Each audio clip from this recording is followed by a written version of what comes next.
నమస్కారం, సుఖీభవకు స్వాగతం. ఈరోజు సుఖీభవలో కిడ్నీలో రాళ్లు ఉన్నప్పుడు ఏం తినాలి?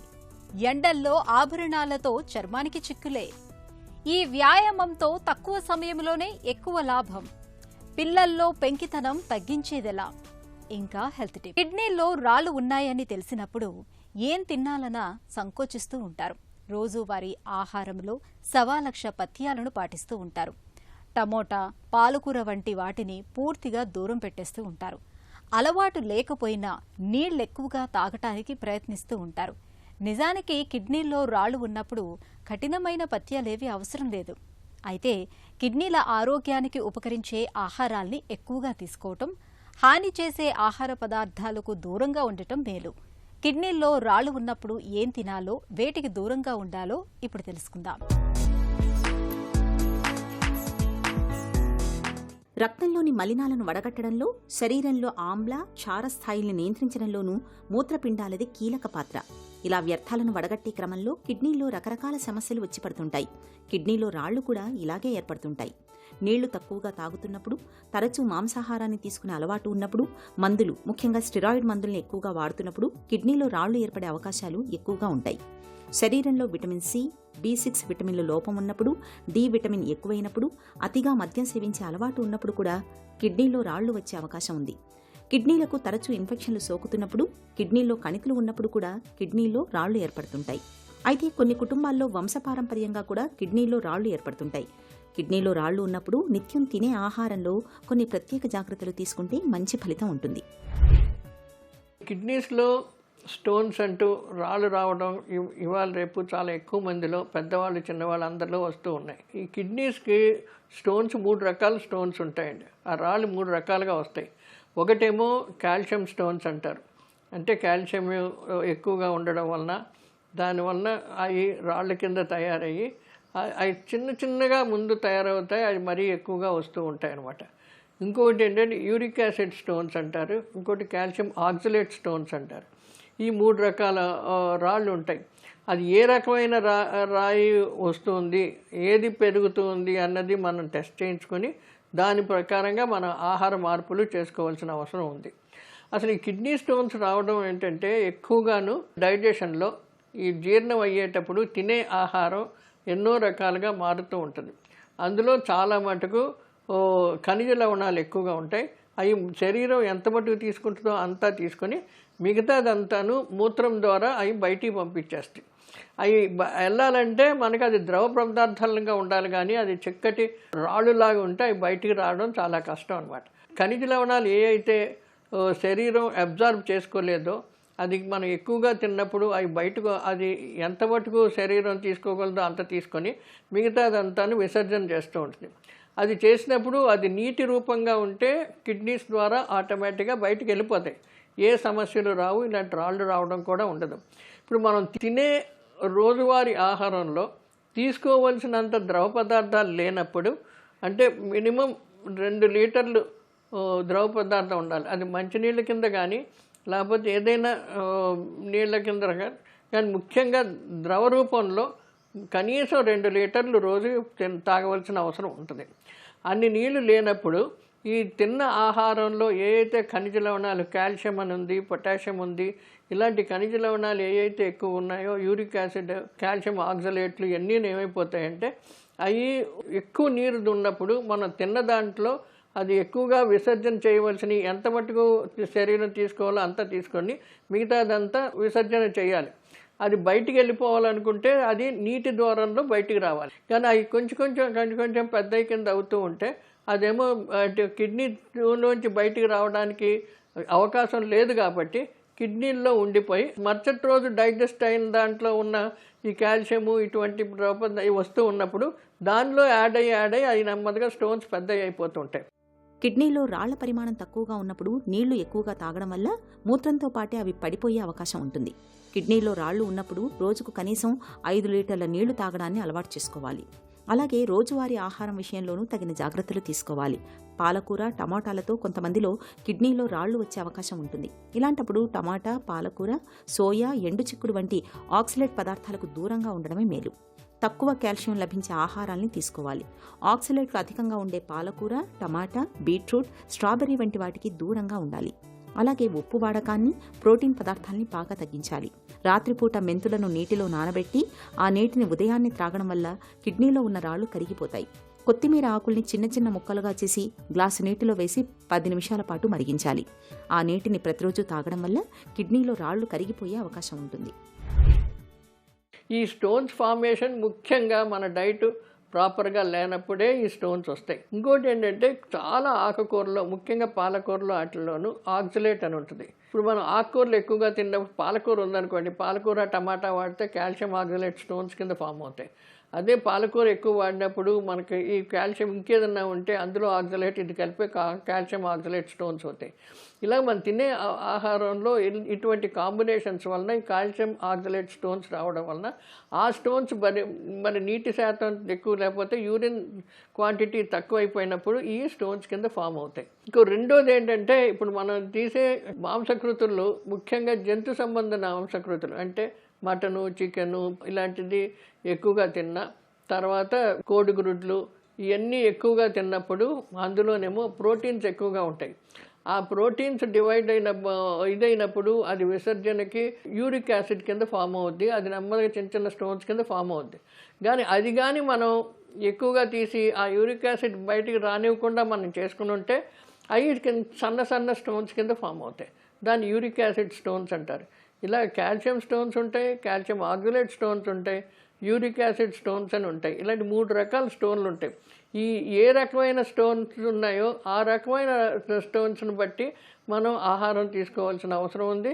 అటువంటి పదార్థాలు చాలా తగ్గించి కొన్ని రోజులు బాగా తగ్గి మన శరీరం అడ్జస్ట్ అయ్యే వరకు తీసుకోవాల్సిన అవసరం చాలా ఉంది. ఒకసారి స్టోన్స్ ఫామ్ అయిన తర్వాత దాన్ని కరిగించడం అంటూ చాలా కష్టం. అవి మనం కరిగించలేం. దాన్ని బ్లాస్ట్ చేయాలో లేకపోతే ఆపరేట్ చేయాలో దాన్ని తీయాలి. అందుకని మన ఆహారాన్ని చాలా జాగ్రత్తగా ప్లాన్ చేసుకొని ఎంత మటుకు ఎంత తినాలి, టైమింగ్స్ మెయింటైన్ చేసుకొని లిక్విడ్స్ ఎక్కువగా అంటే ద్రవ పదార్థాలు చాలా ఎక్కువగా 2 లీటర్ల కంటే ఎక్కువ తీసుకున్నా కూడా చాలా మంచిది. ఆ నీళ్లు తిరుగుతూ ఉంటే ఏ అయితే ఖనిజ లవణాలు ఉన్నాయో, వేస్ట్ ప్రోడక్ట్స్ కంటే ఏది ఉన్నాయో అవి విసర్జనకి వీలుగా కిడ్నీస్కి ఎక్కువ స్ట్రెయిన్ ఇవ్వకుండా తీసేయడం ఉంటే మనకి చాలా బాగుంటుంది. మీరు ఏమేమి ఆహారాలు తీసుకోవచ్చు, ఎంత తీసుకోవచ్చు అన్నది ఒక చిన్న పట్టిక చెప్తాను. మనకి పిండి పదార్థాలు మ్యాక్సిమం 300 గ్రాముల కంటే రోజుకి ఎన్ని విధాలుగా ఏంటంటే ఇటు టిఫిన్లు అవ్వచ్చు, రాత్రి భోజనం అవ్వచ్చు, లేకపోతే మధ్యాహ్నం దోశల కింద ఇట్ల కింద ఏది రకంగా తీసినా 300 గ్రాముల కంటే ఎక్కువ తినకూడదు. తర్వాత 30 గ్రాముల కంటే ఎక్కువ జంతు సంబంధమైన పదార్థాలు తీసుకోవాలి. 30 కంటే ఎక్కువ తీసుకోకూడదు. ఇక్కడ అదేవిధంగా 60 గ్రాములు పప్పులు తినాలి. పప్పుల్ని ఇప్పుడు జంతు సంబంధమైన ఆహార పదార్థాలు ఎక్కువ తిన్నప్పుడు పప్పుల శాతం మనం తగ్గించుకోవచ్చు. అది అక్కడ మటుకు బ్యాలెన్స్ చేసుకుంటూ ఉండాలి. 30 గ్రాములు తీసుకున్నాం కాబట్టి అది 60 గ్రాములు ఉన్నాయి, 60 గ్రాములు తీసుకొని ఇది 30 గ్రాములు తీసుకుంటే ఇందులో ఉన్న ప్రోటీన్స్, ఇందులో వచ్చిన యూరిక్ యాసిడ్స్ ఇవన్నీ చాలా ఎక్కువైపోవడం వలన మనం తీసే ఇది విసర్జనకి కావాల్సినంత నీటి పదార్థం, ద్రవ పదార్థాలు లేకపోతే అవి మళ్ళీ స్టోన్స్ కింద ఫామ్ అవుతాయి. ఇలాగ జాగ్రత్తగా మనం కాపాడుతూ ఈ ఆహార పదార్థాలు ఈ చిన్న లక్షణాలు మనం చేస్తూ స్టోన్ వచ్చిన తర్వాత చేసేది చాలా కష్టం. స్టోన్స్ రానివ్వకుండా చేసుకొని వచ్చినట్లని పెరగనివ్వకుండా చూసుకోవడం చాలా ఇంపార్టెంట్. కిడ్నీలను ఆరోగ్యంగా ఉంచుకోవడానికి ఆహారంలో కారం, మసాలాలు బాగా తగ్గించాలి.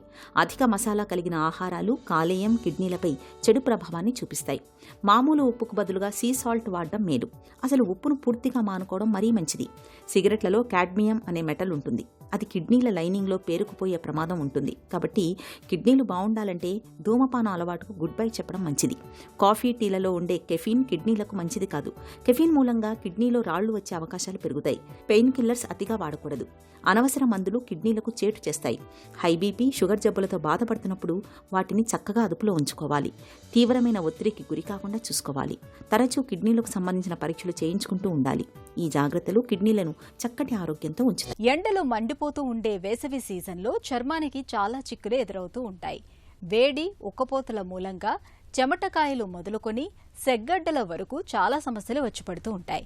అయితే వీటితో పాటు మనం ఒంటి మీద ధరించే నగలు, ఆభరణాల మూలంగా కూడా చర్మానికి సమస్యల తాకిడి పెరుగుతూ ఉంటుంది. ముఖ్యంగా బంగారు, వెండి, రాగి, నికెల్ వంటి లోహాలతో తయారైన ఆభరణాలు తీవ్రమైన వేడికి కొంచెం కొంచెంగా కరుగుతూ ఆపై రసాయనిక మార్పులకు లోనవుతూ చర్మాన్ని ఇబ్బంది పెడుతూ ఉంటాయని చెబుతారు నిపుణులు. ఈ నేపథ్యంలో వేసవిలో ఆభరణాలు ధరించే విషయంలో ఎలాంటి జాగ్రత్తలు తీసుకోవాలో ఇప్పుడు తెలుసుకుందాం. సమ్మర్లో మనకి కాంటాక్ట్ డెర్మటైటిస్ అంటే ఏదైనా వస్తువు తగిలినప్పుడు దానివల్ల వచ్చే రియాక్షన్స్ని కాంటాక్ట్ డెర్మటైటిస్ అంటారు. ముఖ్యంగా ఈ సిల్వరు, గోల్డ్ అని కాదు కానీ రోల్డ్ గోల్డ్ అంటే metals, cobalt, nickel containing metals ఉన్న వాచెస్ కానీ, ఇయర్ రింగ్స్ కానీ, లేకుంటే ఆర్టిఫిషియల్ గోల్డ్ ఆర్నమెంట్స్ కానీ వేసుకున్నప్పుడు చెమటకి దాంట్లో ఉన్న మెటల్ ఎక్స్ట్రాక్ట్ అయిపోయి మనకు కాంటాక్ట్ అలర్జిక్ డెర్మటైటిస్ కాజ్ చేస్తుంది. ఇది చాలా కామన్గా చూస్తుంటాం. ముఖ్యంగా చెవుల రింగులకి, అలాగే మెట దగ్గర గొలుసులకి, ఈ వాచెస్కి చాలా కామన్గా, గ్రింగ్స్కి చాలా కామన్గా చూస్తుంటాము. సో ఈ మెటల్ ఆబ్జెక్ట్స్ కొంతమందికి రియాక్షన్స్ కాజ్ చేస్తాయి కాబట్టి సమ్మర్లో ఈ మెటల్ వల్ల వచ్చే అలర్జీ ఉన్న వాళ్ళు వాటిని ధరించకపోవడమే మంచిది. ప్యూర్ గోల్డ్కి జనరల్గా రాదు, ప్యూర్ సిల్వర్కి జనరల్గా రాదు, కానీ బట్ కల్తీ ఉంటుంది వీటిలో. ఏదో ఒక కోబాల్టో, నికెలో, కాపరో ఏదో ఒకటి వేస్తారు మెటల్. అందుకని వాటి వల్ల ఈ రియాక్షన్స్, కాంటాక్ట్ అలర్జిక్ డెర్మటైటిస్ వచ్చే అవకాశం చాలా చాలా ఎక్కువ ఉంటుంది సమ్మర్లో. అంతేకాకుండా ఈ సమ్మర్లో ముఖ్యంగా ఈ వర్కర్స్ ఉంటారు, సిమెంట్ వర్కర్స్ అంటే మనం మేస్త్రీలు, తాపీ మేస్త్రీలు అంటారు, వాళ్ళకి సిమెంట్ ఎక్కువ తగులుతుంటుంది. ఆ సిమెంట్ ఈ సమ్మర్లో చెమటలుగా తోడైందంటే ముఖ్యంగా ఈ చేతులకి సివియర్గా డెర్మటైటిస్ వచ్చే అవకాశం ఉంటుంది. దాన్ని సిమెంట్ డెర్మటైటిస్ అంటాము. కోబాల్ట్, నికెల్ అనే 2 మెటల్స్ వల్ల ఈ సిమెంట్ డెర్మటైటిస్ అనేది చాలా కామన్గా వస్తుంటుంది, ముఖ్యంగా బిల్డర్స్ అంటే ఈ మేస్త్రి, తాపీ వాళ్ళకి. గంటల తరబడి వ్యాయామం చేయలేని వారికి హిట్ అనే సరికొత్త వ్యాయామం బాగా ఉపయుక్తంగా ఉంటుందని చెబుతున్నారు నిపుణులు. తక్కువ సమయంలోనే ఎక్కువ ప్రయోజనాల్ని అందించే హిట్ వ్యాయామాన్ని హై ఇంటెన్సిటీ ఇంటర్వెల్ ట్రైనింగ్గా చెప్పుకోవచ్చు. ఇందులో మధ్య మధ్యలో కాసేపు విరామం తీసుకుంటూ వేగంగా వ్యాయామాలు చేయాల్సి ఉంటుంది. తక్కువ సమయంలో ఎక్కువ లాభాల్ని అందించే హిట్ వ్యాయామం తీరుతెన్నుల గురించి ఇప్పుడు తెలుసుకుందాం.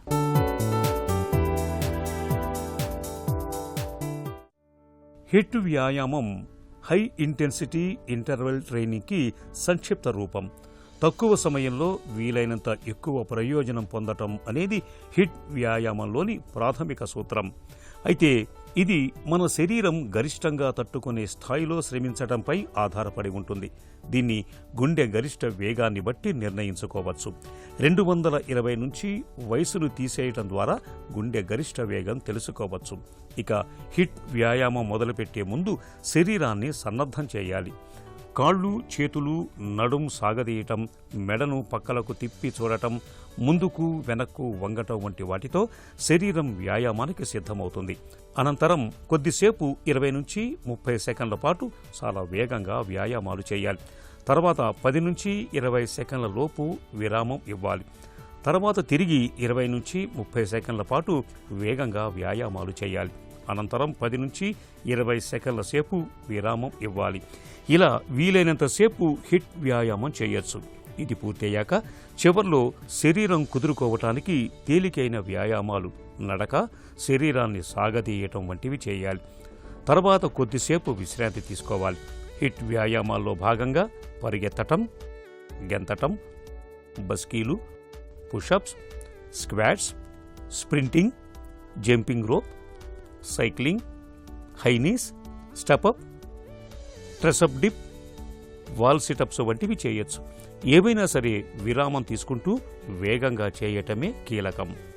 హిట్ వ్యాయామంతో శరీరానికి ఆక్సిజన్ను వాడుకునే సామర్థ్యం పెరుగుతుంది, రక్తపోటు తగ్గుతుంది. కణాలు ఇన్సులిన్కు బాగా స్పందించేలా చేయటం వల్ల రక్తంలో గ్లూకోజ్ మోతాదులు తగ్గుతాయి, క్యాలరీలు త్వరగా ఖర్చవుతాయి. ఫలితంగా బరువు అదుపులో ఉంటుంది, జీవక్రియల వేగం మెరుగవుతుంది, కండర పుష్టి ఇనుమడిస్తుంది, నిద్ర బాగా పడుతుంది. ఇక హిట్ వ్యాయామాలను మొదలుపెట్టే ముందు డాక్టర్ను సంప్రదించి సలహా తీసుకోవాలి.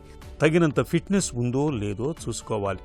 బరువులు లేని వ్యాయామాలు ముందు ప్రయత్నించాలి. ఫిట్నెస్ మెరుగవుతున్న కొద్దీ బరువులెత్తటం ఆరంభించాలి. వ్యాయామానికి ముందు, చేస్తున్నప్పుడు, ముగించాక తప్పకుండా తగినంత నీరు తాగాలి. ముందుగా వారానికి ఒకసారి చేయాలి. శరీరం అలవాటు పడ్డాక వారానికి 2-3 సార్లు చేయొచ్చు. శరీరం సహకరించినంత వరకే చేయాలి. తల తేలినట్టు, కళ్ళు తిరుగుతున్నట్టు అనిపిస్తే వెంటనే ఆపేయాలి. హృద్రోగులు, కళ్ళు తిరిగే సమస్య, కీళ్ల నొప్పులు ఉన్నప్పుడు హిట్ వ్యాయామానికి దూరంగా ఉండాలి. పిల్లలు అల్లరి చేస్తే తల్లిదండ్రులకు ఆనందం. కానీ అదే అల్లరి శృతి మించితే, పిల్లలు పెంకితనంగా ప్రవర్తిస్తూ ఉంటే భరించడం మహా కష్టం. కొంతమంది పిల్లల్లో పెంకితనం అనేది సమస్యగా మారుతూ ఉంటుంది.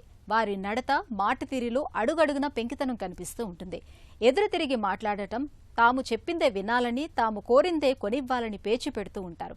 నిజానికి పెంకితనం అనేది పిల్లల్లో కనిపించే ఒక రకమైన ప్రవర్తనాపరమైన లోపం అంటారు మానసిక వైద్యులు. పిల్లల్లో పెంకితనాన్ని తెచ్చిపెట్టే కారణాలు, వాటికి పరిష్కార మార్గాల గురించి డాక్టర్ని అడిగి ఇప్పుడు తెలుసుకుందాం.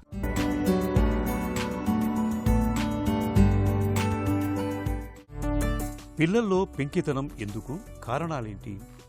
పెంకితనం అనేది మళ్ళీ ఇక్కడ 2 రకాల గ్రూప్ ఆఫ్ చిల్డ్రన్ని తీసుకోవచ్చండి. ఒకటి టాడ్లర్ ఏజ్ గ్రూప్. వాళ్ళు ఎదిగేటప్పుడు ఎక్స్ప్లోర్ చేస్తూ ఉంటారు, అన్నీ తెలుసుకోవాలనుకుంటారు, అన్నీ ముట్టుకోవాలనుకుంటారు. మనం వాళ్ళకి డేంజర్ ఉన్నప్పుడు వద్దు అని చెప్పినప్పుడు కూడా వాళ్ళు పెంకితనంగా బిహేవ్ చేయొచ్చు. ఇంకొకటి టీనేజ్ ఏజ్లోకి వచ్చినప్పుడు కూడా పిల్లలు చాలా పెంకితనంగా బిహేవ్ చేస్తారు. ఇలాంటి 2 విషయాల్లో మనం పెంకితనం అనేది అబ్జర్వ్ చేయొచ్చు. ఎప్పుడు ఇవి ఎక్కువ అవుతాయి అంటే పేరెంటింగ్ స్టైల్స్ ఎస్పెషల్లీ. ఎప్పుడైతే పేరెంట్స్ స్ట్రిక్ట్గా ఉన్నా, బాగా ప్యాంపరింగ్ చేసినా, అంటే బాగా ముద్దు ముచ్చట ఎక్కువ చేసినా కూడా ఈ 2 ఎన్విరాన్మెంట్స్లో ఉన్న పిల్లలు పెంకితనానికి అలవాటు పెట్టుకుంటారు. పిల్లల్లో పెంకితనం మూలంగా తలెత్తే సమస్యలు ఎలా ఉంటాయి? మనం పెంకితనమే కదా, అప్పుడు మనకి ముద్దుగా అనిపిస్తుంది, ఏదో ఒక విషయంలో చేస్తున్నారులే అని మనం కనుక దాన్ని పట్టించుకోకపోతే ఫ్యూచర్లో చాలా ప్రాబ్లమ్స్ వచ్చే అవకాశం ఉంది. వాటినే మనం డిఫరెంట్ బిహేవియర్స్ అంటాం. అంటే ఒక పర్టికులర్ ఇన్స్టిట్యూట్కి వెళ్ళినప్పుడు లేదా ఒక అథారిటీ ఫిగర్ చెప్పినప్పుడు పట్టించుకోకపోవటం, నాకేంట్లే చెప్పేది అనుకోవటం, కాండక్ట్ ఇష్యూస్ అంటే వాళ్ళ కాండక్ట్ బిహేవియరల్ ప్రాబ్లమ్స్ రావటం లేదా ADHD రావటం. కొన్నిసార్లు ఈ స్టబర్నెస్ టూ మచ్గా ఉంటే డెవలప్మెంటల్ డిలేస్ కూడా మనం అబ్జర్వ్ చేయొచ్చు టాడ్లర్స్లో. సో ఇవి ఇగ్నోర్ చేస్తే కాంప్లికేషన్స్ అనేవి తీవ్రంగానే ఉంటాయి. పిల్లల్లో పెంకితనాన్ని ఎలా పోగొట్టాలి? డెఫినెట్గా అంటే పెంకితనాన్ని తగ్గించడానికంటే ఫస్ట్ నేను ఎప్పుడైనా పేరెంటింగ్ స్టైలే మార్చుకోమని చెప్తూ ఉంటాను. Too much of pampering or too much of స్ట్రిక్ట్గా ఉండటం is not at all the solution. ఎప్పుడైనా మనం ఏదైనా ఒక వద్దు అని ఒక యాక్టివిటీకి చెప్తున్నప్పుడు దాని ఆల్టర్నేటివ్ ఏంటి, అది ఎంత రొటీన్గా మనం ఫాలో అప్ చేయగలం పిల్లలతో అనేది మనం చూసుకోవాలి. అండ్ డెఫినెట్గా ఒక రొటీన్, ఒక డిసిప్లిన్ అనేది ఒక కిడ్కి అలవాటు చేయటం చాలా important. So scheduling of their day అనేది, అంటే time table in the day, స్కూల్కి వెళ్ళినప్పుడే కాదు ఇంట్లో ఉన్నప్పుడు కూడా ఒక యాక్టివిటీకి సంబంధించి కూడా. ఎందుకంటే మనమేమి అలవాటు చేయకపోతే పిల్లలు ఏమి నేర్చుకోరు. ఇలాంటి ఒక పెంకితనం, మొండితనంగా మాట్లాడే బిహేవియర్స్ ఇంట్లో ఎవరు చేస్తున్నారు, వాళ్ళ ముందు ఎవరు బిహేవ్ చేస్తున్నారు, వాళ్ళు ఎవరిని ఇమిటేట్ చేస్తున్నారు అనేది కూడా చూసుకోవటం కూడా ఇంపార్టెంట్.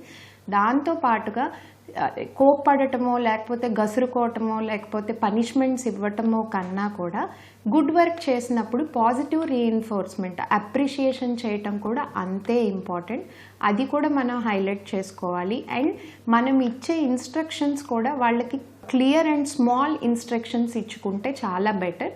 అది ఒక టెక్నిక్ మనం యూజ్ చేసుకోవచ్చు. ఇంకొకటి స్ట్రెస్ ఫ్రీ ఎన్విరాన్మెంట్ అనేది క్రియేట్ చేసుకోవటం.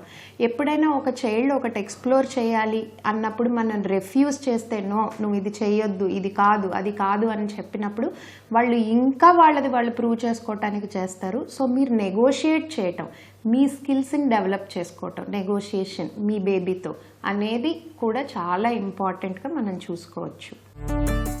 పిల్లల్లో పెంకితనాన్ని తగ్గించేందుకు వైద్య సహాయం ఎప్పుడు అవసరం? అగైన్ పిల్లల్లో బాగా స్టబర్నెస్ ఎక్కువైపోయి వాళ్ళు స్కూల్ ఎన్విరాన్మెంట్ కానీ లేదా రిలేటివ్స్ హోమ్కి వెళ్ళినప్పుడు లేదా ఒక సోషల్ గ్యాదరింగ్స్లో ఉన్నప్పుడు వాళ్ళ పర్ఫార్మెన్స్ మీద కనుక ఎఫెక్ట్ అయితే అటువంటి సిచ్యువేషన్స్ని మనం చాలా సీరియస్గా తీసుకోవచ్చు. ఇంకొకటి, మీరు ఎన్ని స్ట్రాటజీస్ వాడినా డెవలప్మెంట్ కనిపించట్లేదు, ఇంప్రూవ్మెంట్ కనిపించట్లేదు, దెన్ డెఫినెట్గా ప్రొఫెషనల్ హెల్ప్ తీసుకోవాలి. లేదు చాలా ఎక్కువ గొడవల్లోకో లేకపోతే ఆర్గ్యుమెంట్స్లోకో వెళ్తున్నాయి, మీరు చేసినా మీరు చెప్పినా కూడా అది ఉపయోగపడట్లేదు అనిపించినప్పుడు ప్రొఫెషనల్ హెల్ప్ తీసుకోవచ్చు. దీన్ని మెడికేషన్ ఏమి ఉండదండి మన బిహేవియర్స్ మార్చడానికి. డెఫినెట్గా థెరపీ అనేది ఉంటుంది. దాన్ని మనం కాగ్నిటివ్ బిహేవియరల్ థెరపీ అంటాము. అది మనం పిల్లలకి ఇంట్రడ్యూస్ చేసి వాళ్ళ బిహేవియరల్లో చేంజెస్ అనేది మనం స్లోగా ఎక్స్పెక్ట్ చేయడానికి ట్రై చేయొచ్చు. ఇలాంటివి చేసేటప్పుడు పేరెంట్స్ మీరు కూడా మీ యొక్క సైకియాట్రిక్ కండిషన్ని కానీ సైకలాజికల్ కండిషన్ని కానీ దృష్టిలో పెట్టుకొని మీరు కూడా రిలాక్స్ అయ్యి మీరు దాన్ని ఎలా కోపప్ చేసుకోవాలి అనేది ఆలోచించడం కూడా ఎంతో అవసరం. పిల్లల్లో పెంకితనం అనేది సమస్యగా మారినప్పుడు దాన్ని సరిదిద్దేందుకు ఇవాళ కౌన్సిలింగ్ మొదలుకొని బిహేవియర్ మోడిఫికేషన్ థెరపీల వరకు చాలానే పరిష్కార మార్గాలు అందుబాటులో ఉన్నాయి. వీటి సాయంతో పిల్లల్లో పెంకితనానికి చాలా వరకు అడ్డుకట్ట వేయొచ్చు. ఒక చిన్న చిట్కా మీకోసం. వేసవిలో తీవ్రమైన వేడి మూలంగా చాలా మందికి ముక్కు నుంచి తరచుగా రక్తం కారుతూ ఉంటుంది. పిల్లల్లో ఈ సమస్య ఎక్కువగా చూస్తూ ఉంటాం. ఇలాంటప్పుడు నేతిలో ముంచిన కర్పూరాన్ని నుదుటిపై కాసేపు ఉంచండి. ముక్కు నుంచి రక్తస్రావం త్వరగా ఆగుతుంది.